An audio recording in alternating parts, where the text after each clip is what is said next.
श्री शिवाय नमस्तुभ्यम। मैं हूँ वामिका और आप सभी का हमारे चैनल आध्यात्मिक सागर में हार्दिक स्वागत है। भगवान भोलेनाथ और माता पार्वती की कृपा आप और आपके पूरे परिवार पर सदा बनी रहे।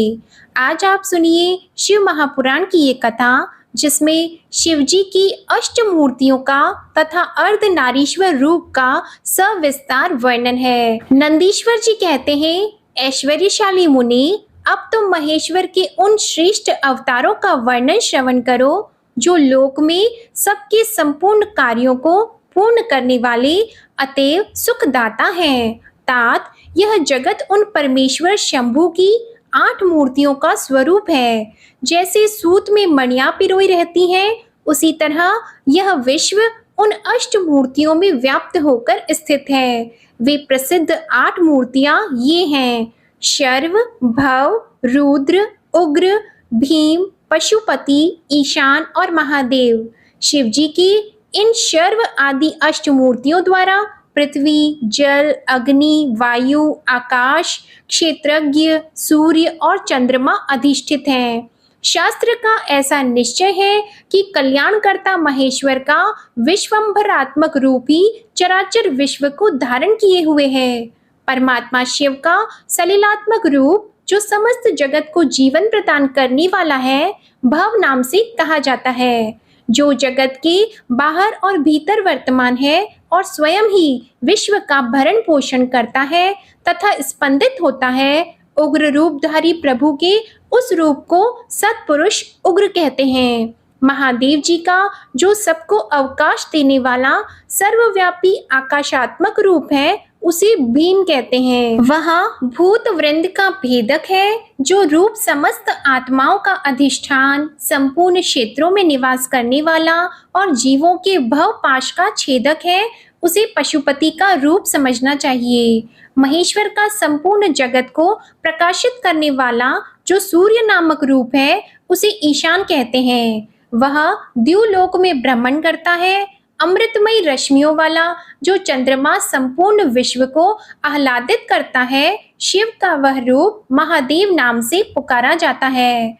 आत्मा परमात्मा शिव का 8वां रूप है। यह मूर्ति अन्य मूर्तियों की व्यापिका है, इसलिए सारा विश्व शिवमय है। जिस प्रकार वृक्ष के मूल को सींचने से उसकी शाखाएं पुष्पित हो जाती हैं, उसी तरह शिव का पूजन करने से शिव स्वरूप विश्व परिपुष्ट होता है। जैसे इस लोक में पुत्र पौत्र आदि को प्रसन्न देखकर पिता हर्षित होता है, उसी तरह विश्व को भली भांति हर्षित देखकर शंकर जी को आनंद मिलता है। इसलिए यदि कोई किसी भी देहधारी को कष्ट देता है, तो निसंदेह मानो उसने अष्टमूर्ति भगवान शिव का ही अनिष्ट किया है। सनत कुमार जी, इस प्रकार भगवान शिव अपनी अष्ट मूर्तियों के द्वारा समस्त विश्व को अधिष्ठित करके विराजमान है। अतः तुम पूर्ण भक्ति भाव से उन परम कारण रुद्र का भजन करो।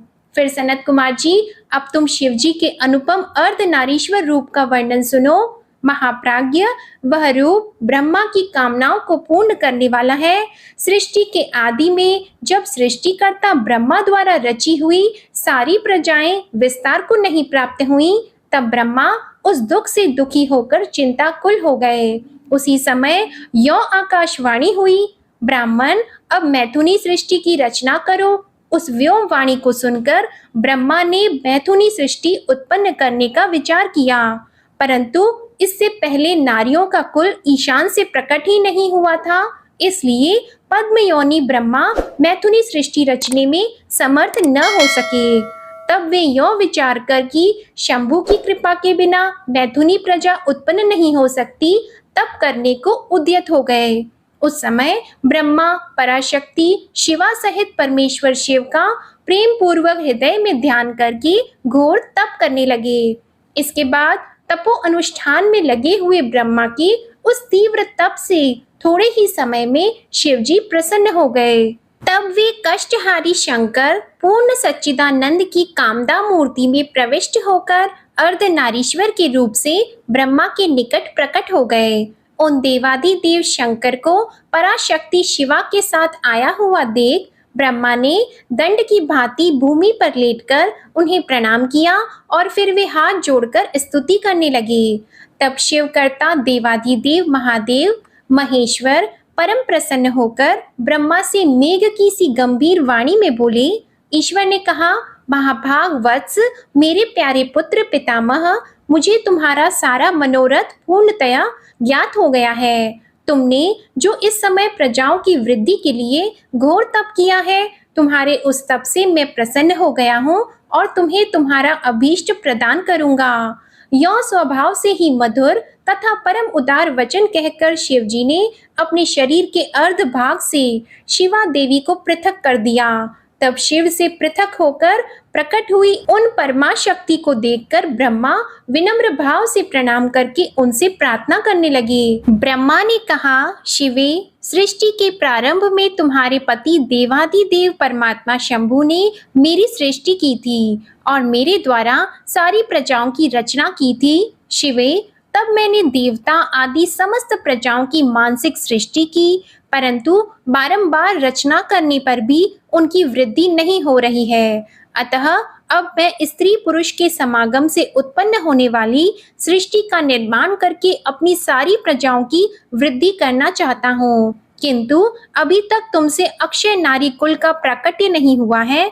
इस कारण नारी कुल की सृष्टि करना मेरी शक्ति के बाहर है।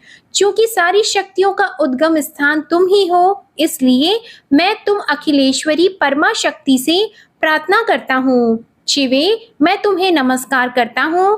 तुम मुझे नारी कुल की सृष्टि करने के लिए शक्ति प्रदान करो, क्योंकि शिव प्रिय, इसी को तुम चराचर जगत की उत्पत्ति का कारण समझो। वरदेश्वरी, मैं तुमसे एक और वर की याचना करता हूँ। जगन्मातः, कृपा करके उसे भी मुझे दीजिए। मैं तुम्हारे चरणों में नमस्कार करता हूँ। वह वर यह है, सर्वव्यापिनी जगत जननी, तुम चराचर जगत की वृद्धि के लिए अपने एक सर्व समर्थ रूप से मेरे पुत्र दक्ष की पुत्री हो जाओ।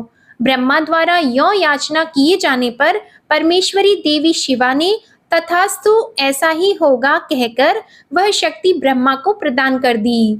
सुतराम जगन्मयी शिव शक्ति शिवा देवी ने अपनी बाहों के मध्य भाग से अपने ही समान प्रभा वाली एक शक्ति की रचना की। उस शक्ति को देखकर देव श्रेष्ठ भगवान शंकर, जो लीलाकारी, कष्टहारी और कृपा की सागर हैं, हंसते हुए जगदम्बिका से बोले। शिवजी ने कहा, देवी, परमेष्ठी ब्रह्मा ने तपस्या द्वारा तुम्हारी आराधना की है, अतः अब तुम उन पर प्रसन्न हो जाओ और उनका सारा मनोरथ पूर्ण करो। तब शिवा देवी ने परमेश्वर शिव की उस आज्ञा को सिर झुकाकर ग्रहण किया और ब्रह्मा के कथन अनुसार दक्ष की पुत्री होना स्वीकार कर लिया। मुने, इस प्रकार शिवा देवी ब्रह्मा को अनुपम शक्ति प्रदान करके शंभु के शरीर में प्रविष्ट हो गईं। इसके पश्चात भगवान शंकर भी तुरंत ही अंतर ध्यान हो गए। तभी से इस लोक में स्त्री भाग की कल्पना हुई और मैथुनी सृष्टि चल पड़ी। इससे ब्रह्मा को महान आनंद प्राप्त हुआ। तात, इस प्रकार मैंने तुमसे शिवजी के महान अनुपम अर्ध नारी नरार्ध रूप का वर्णन कर दिया।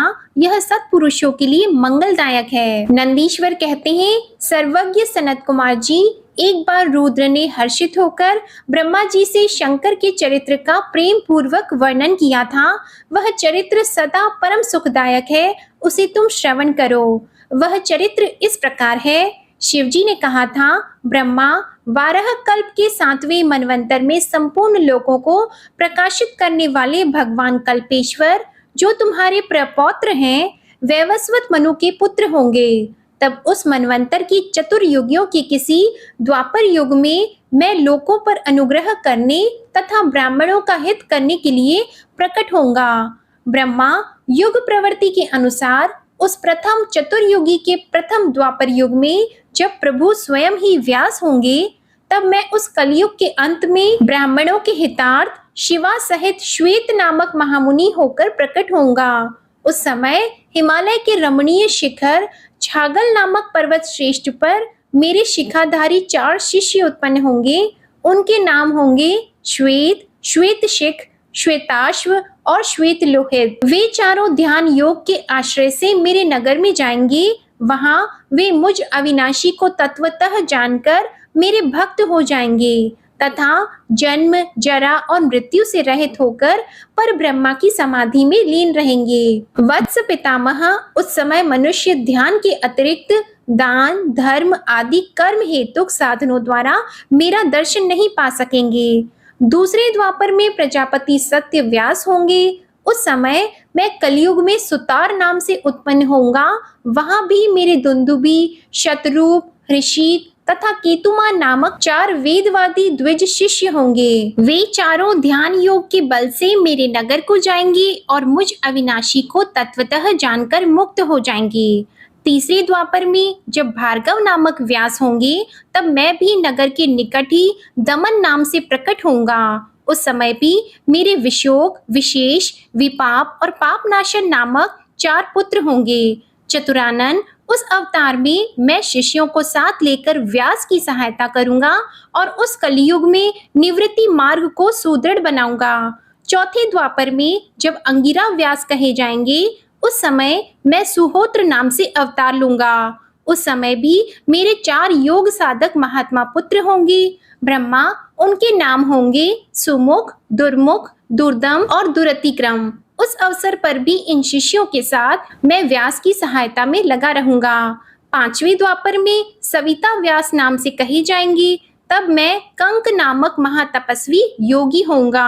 ब्रह्मा, वहां भी मेरे 4 योग साधक महात्मा पुत्र होंगे। उनके नाम बताता हूँ, सुनो। सनक, सनातन, प्रभावशाली सनंदन और सर्वव्यापक निर्मल तथा अहंकार रहित सनत कुमार।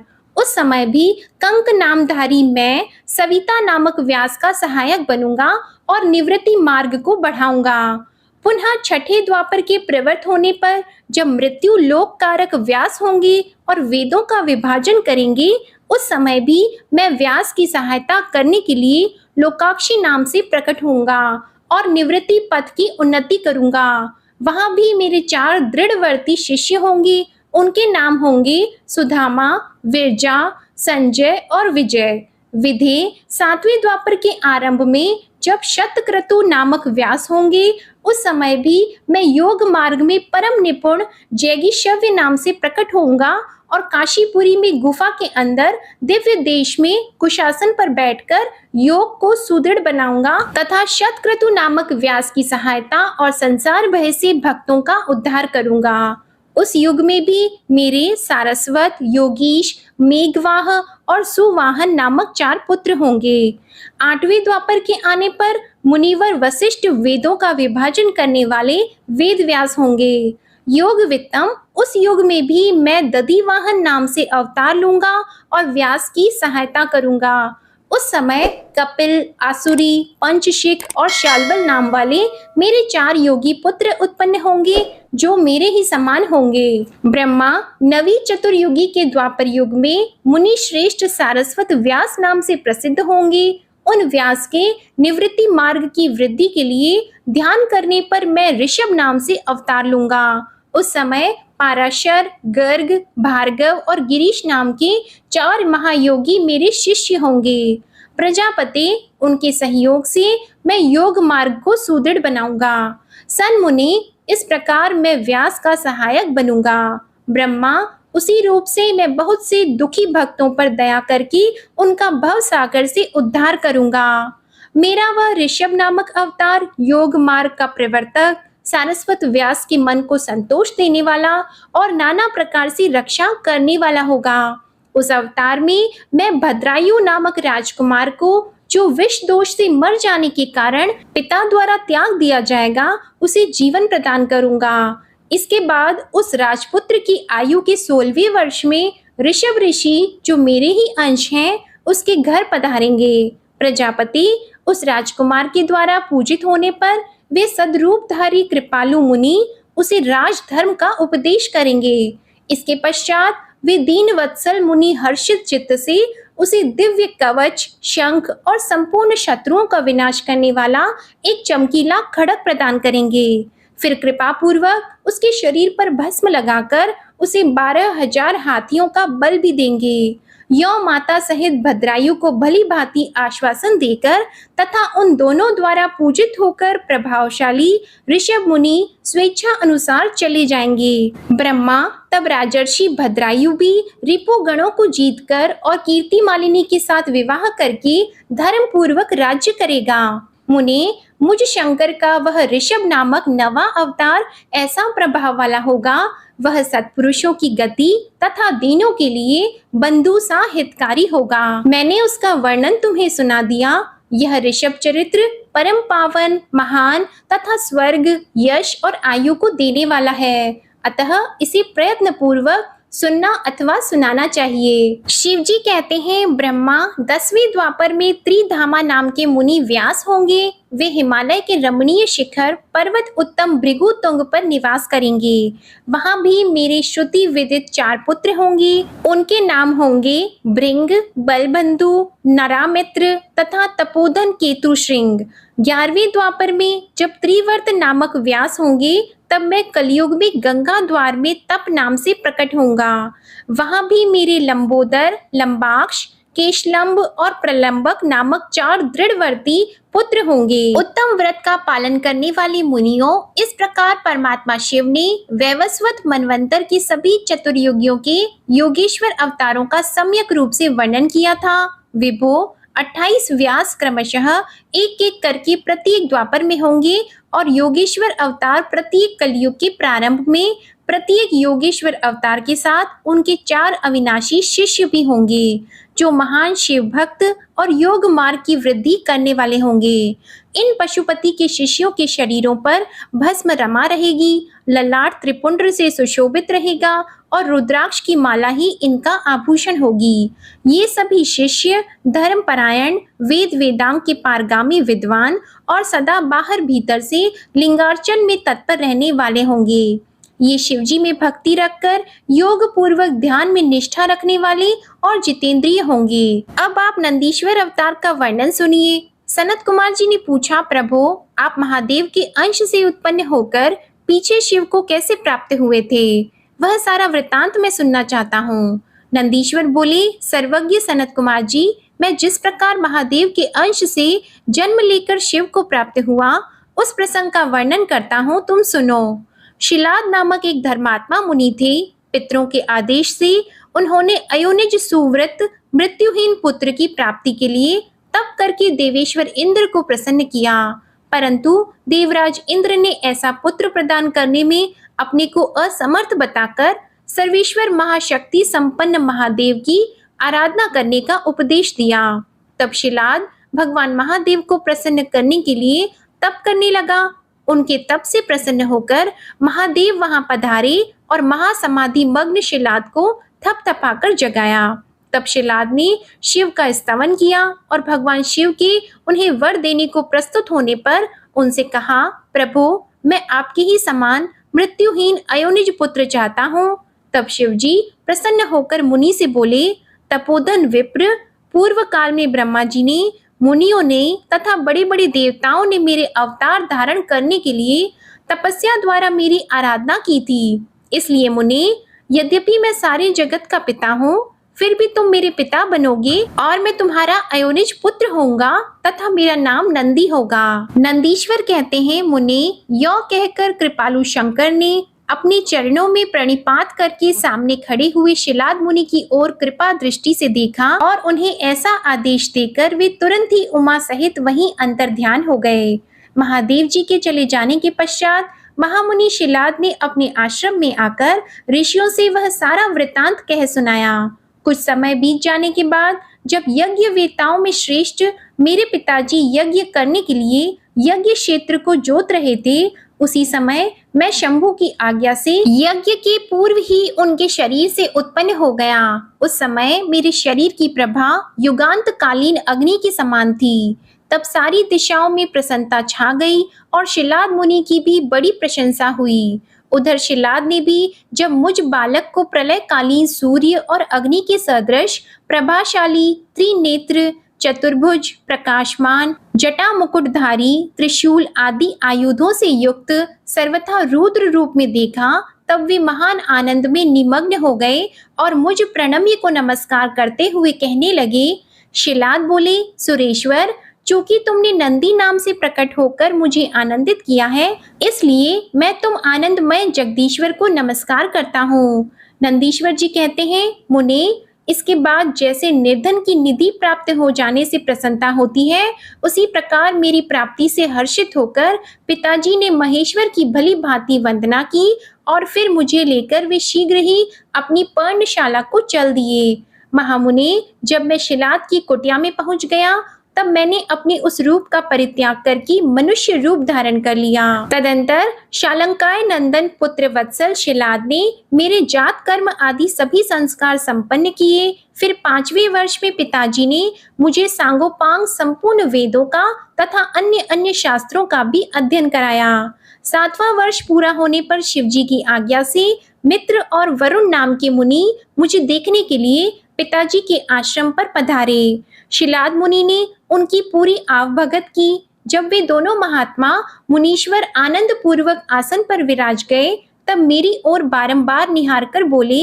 मित्र और वरुण ने कहा, तात शिलाद, यद्यपि तुम्हारा पुत्र नंदी संपूर्ण शास्त्रों के अर्थों का पारगामी विद्वान है, तथापि इसकी आयु बहुत थोड़ी है। हमने बहुत तरह से विचार करके देखा, परंतु इसकी आयु 1 वर्ष से अधिक नहीं दिखती। उन विप्रवरों के यों कहने पर पुत्र वत्सल शिलाद नंदी को छाती से लिपटाकर दुखार्त होकर फूट फूट कर रोने लगे।